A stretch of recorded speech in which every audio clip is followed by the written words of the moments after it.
श्री स्वामी समर्थ. आपल्या घरातल्या अडचणी, कटकटी सर्व नष्ट होण्यासाठी दर गुरुवारी हा उपाय करून पहा. गुरुवारच्या दिवशी जेव्हा आपण देवपूजा करतो, संध्याकाळच्या वेळेस 6:30-7 वाजेदरम्यान त्यावेळी एका तांब्यामध्ये शुद्ध पाणी घ्यायचं आहे. त्यामध्ये हळद, कुंकू, चिमूटभर तांदूळ टाकायचे. तो तांब्या देवघरात ठेवायचा. त्यानंतर दिवा, अगरबत्ती लावायची.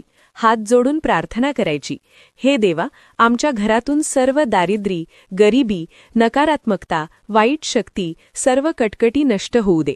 बस एवढं बोलून नमस्कार करून आपली जी पूजा सेवा आहे ती करायची आणि तो तांब्या गुरुवारच्या दिवशी रात्रभर तिथेच आपल्या देवघरात राहू द्यायचा.